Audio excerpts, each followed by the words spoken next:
Oui, c'est une belle boucle sur l'économie circulaire. C'est la préoccupation de l'OPAC pour les habitants, pour que le coût de l'énergie dont on voit les envolées un peu folles aujourd'hui soit maîtrisé. Donc c'est une mobilisation de tous les instants à l'OPAC de la Savoie pour réhabiliter ou construire des logements très performants et en cherchant des solutions économiques et environnementales. Et quelque part, cette signature avec GRDF, c'est la mise en avant de tout ça à travers le gaz vert qu'on va utiliser, notamment dans le cadre d'une rénovation très importante. Et ça va nous permettre de faire diviser par 4 la consommation énergétique de ce bâtiment, donc pour les habitants, et pour l'énergie qu'il faudra quand même utiliser, d'avoir recours à une énergie produite plus localement en France, demain je l'espère en Savoie, avec un impact environnemental minimum.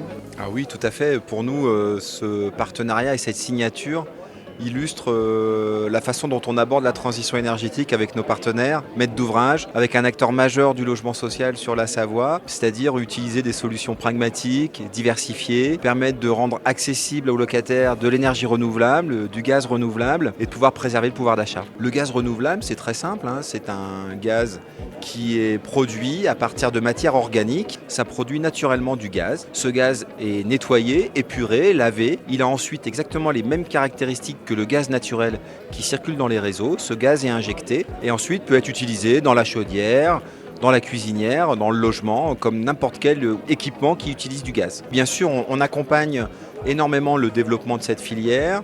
On aide ceux qui sont les porteurs de projets, que ce soit des agriculteurs, des collectivités locales, des industriels qui ont du déchet organique et qui peuvent du coup produire ce gaz. Aujourd'hui, on produit en gaz renouvelable l'équivalent de la consommation de 1,5 million de logements.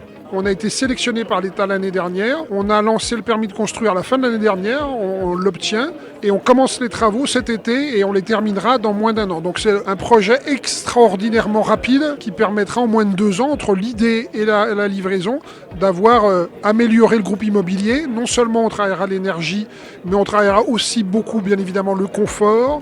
C'est aussi la création de balcons pour que les gens puissent profiter de l'extérieur. Comme je le disais, on va aussi travailler sur les circulations, l'aspect, je dirais, paysager aussi du groupe immobilier, donc améliorer vraiment le confort et la qualité de ce patrimoine.